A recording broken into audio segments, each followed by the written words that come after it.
Ezequiel, capítulo 1. O trono de Deus. No 5º dia do 4º mês do meu 30º ano, eu, o sacerdote Ezequiel, filho de Buzi, vivia na Babilônia, às margens do rio Quebar, junto com os judeus que haviam sido levados para lá, expatriados e prisioneiros. E aconteceu que os céus se abriram e eu tive visões de Deus. Quando tudo isso ocorreu, fazia 5 anos que o rei Joaquim estava no cativeiro babilônio. Foi no 5º dia do 4º mês do 5º ano de exílio. Eis que a palavra de Yahvé, o Senhor, veio a Ezequiel, filho do sacerdote Buzi, junto ao rio Quebar, nas terras dos caldeus. Ali a mão do Eterno esteve sobre ele. Então olhei e contemplei uma terrível tempestade que se aproximava vinda do norte. Uma nuvem enorme, com relâmpagos e raios intensos, cercada por forte luz brilhante. O centro do fogo parecia metal reluzente. Algo semelhante a 4 seres viventes se deslocavam do meio da nuvem. Tinham aparência humana, mas cada um desses seres também tinha 4 faces e 4 asas. Suas pernas eram retas, seus pés eram como os de um bezerro e brilhavam como bronze polido. Eles tinham mãos humanas debaixo das asas, nos 4 lados, e os rostos e asas dos 4 eram assim. As suas asas encostavam uma nas outras. Quando se movimentavam, não se viravam, mas caminhavam sempre para frente. Em relação à aparência dos seus rostos, os 4 da frente tinham faces semelhantes às humanas. Do lado direito tinham cara de leão. Do lado esquerdo, suas caras eram semelhantes às de boi. E os que ficavam atrás tinham cara de águia. Desta forma eram as suas faces.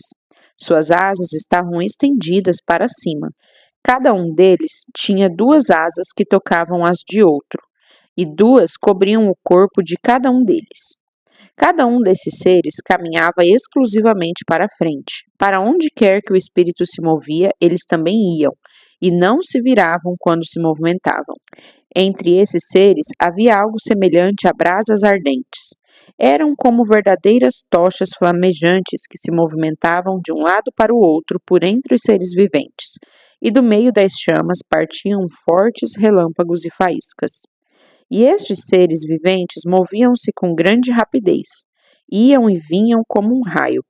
Enquanto eu os admirava, notei a presença de rodas sobre a terra junto deles, uma para cada um dos 4 rostos. Esta, pois, era a aparência das rodas e a sua estrutura. Eis que brilhavam intensamente como berilo. As 4 eram muito parecidas.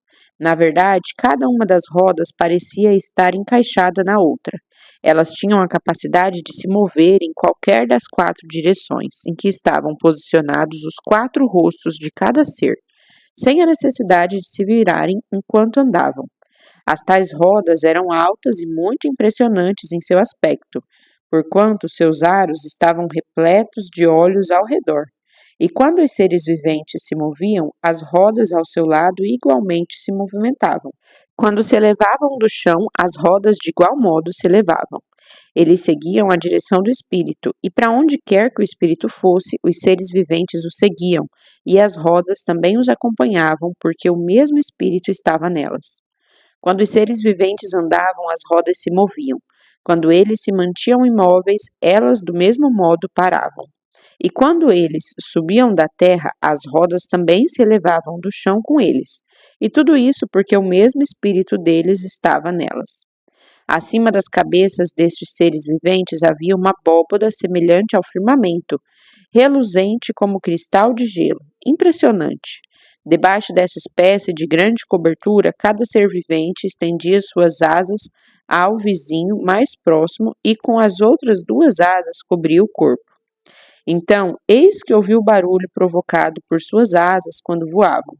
Faziam lembrar o rugido do mar, parecia a voz do Todo-Poderoso. Era um ruído estrondoso, como o de um grande exército em movimento. Assim que pousavam, fechavam as asas. Ouviu-se então uma voz que ecoava por sobre a abóbada, que estava acima de suas cabeças, enquanto os tais seres ficavam de asas fechadas. A visão da glória de Yahvé. Acima da abóbada, a cobertura curva, sobre as suas cabeças havia algo semelhante a um grande trono feito de safira, e bem no alto, sobre o trono, estava sentado alguém que parecia um homem. Observei que a parte superior do que parecia ser a cintura dele se assemelhava a uma espécie de metal muito brilhante, como se toda a cintura estivesse incandescente, e a parte da cintura para baixo parecia fogo puro, e mais, uma luz radiante o cercava. O aspecto geral do fulgor ao seu redor lembrava o aspecto de um forte arco-íris, quando a chuva passa e o sol surge por detrás das nuvens.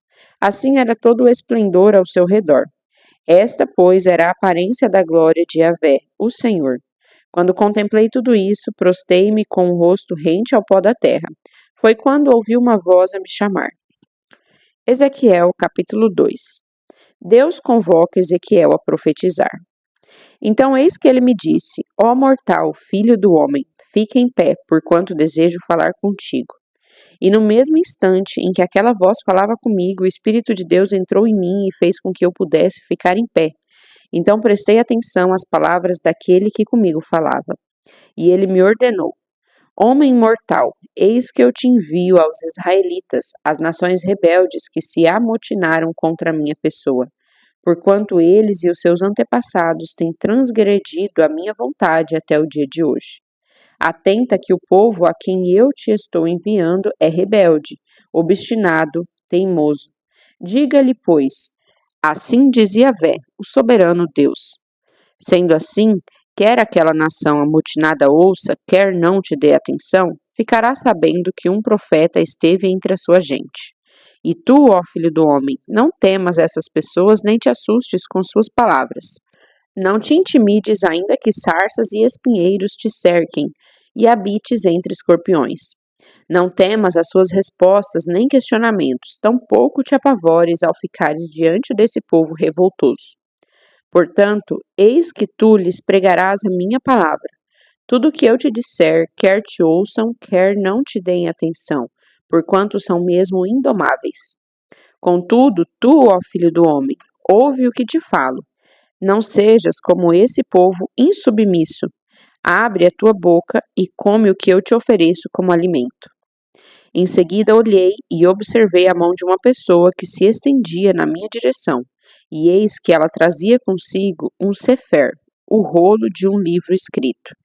Então ele desenrolou o livro diante de mim, e em ambos os lados do rolo estavam registradas palavras de lamento, pranto e muitos ais.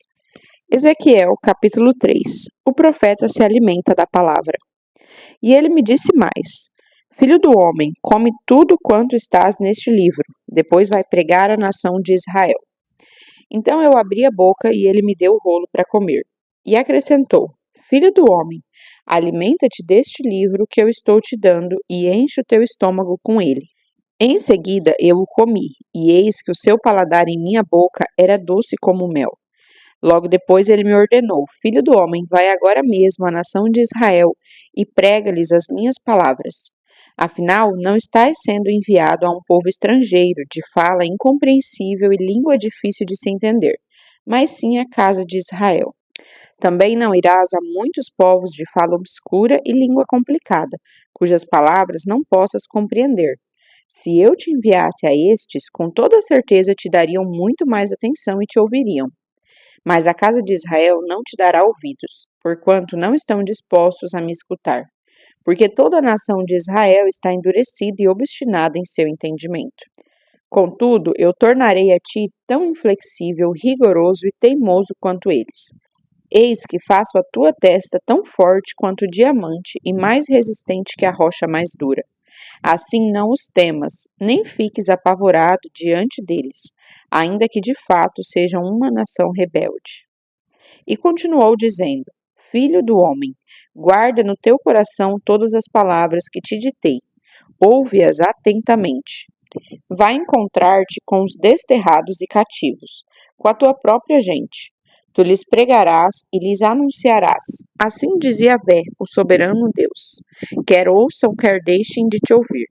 Então o Espírito me conduziu e ouvi de trás de mim uma voz poderosa que exclamava: Que a glória de Yahvé, o Senhor, seja louvada em sua habitação. E ouvi grande ruído das asas dos seres viventes roçando umas nas outras, e atrás deles o forte barulho das rodas ao lado deles, e o som de um estrondo impressionante.